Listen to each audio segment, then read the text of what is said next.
నల్గొండ జిల్లా మునుగోడు నియోజకవర్గంలో మద్యం షాపుల టెండర్లకు ఎమ్మెల్యే కోమటిరెడ్డి రాజగోపాల్ రెడ్డి కొత్త రూల్స్ పెట్టారు. నిన్న మునుగోడు నియోజకవర్గంలో దశల వారీగా మద్య నిషేధమే లక్ష్యమంటూ తన క్యాంపు కార్యాలయంలో ఎమ్మెల్యే కోమటిరెడ్డి టెండర్లు వేసేవారితో చర్చలు జరిపారు. మద్యం షాపులకు స్థానికులే టెండర్లు వేయాలని, ఎక్సైజ్ పాలసీతో సంబంధం లేదని అన్నారు. మద్యం టెండర్లలో ఓనర్లు సిండికేట్ కాకూడదని, బెల్ట్ షాపుల నిర్మూలనే లక్ష్యమని అన్నారు. ఈ రూల్స్ పాటించని టెండర్లు వేసి ఇబ్బంది పడొద్దని కోరారు.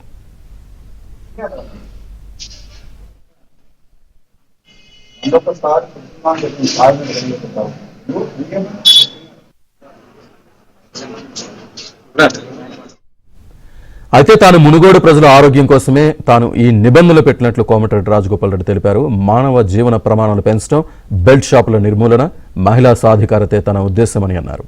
ఎవరిని ఇబ్బంది పెట్టాలని కాదని, మునుగోడు నియోజకవర్గ ప్రజలు, యువత మద్యం మత్తును వదిలి ఆర్థికంగా ఎదగాలని తన అభిమతమని కోమటిరెడ్డి రాజగోపాల్ రెడ్డి చెప్పారు.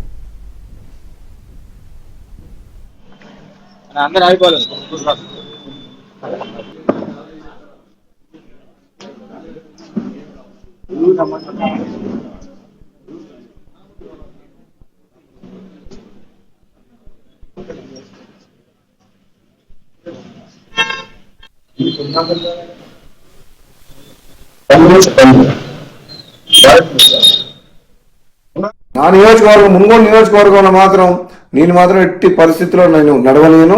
నాకు ఈ పదవి ఉన్నా లేకున్నా పదవి ముఖ్యం కాదు. నాకు ప్రజల ఆరోగ్యం ముఖ్యం, ప్రజల ప్రాణాలు ముఖ్యం.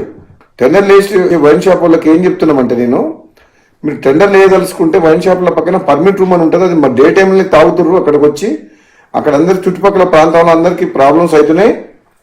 అక్కడ పర్మిట్ రూమ్ అనేది ఉండదు. మా మునుగోడులో మేము నడవలేము అని చెప్పినాం.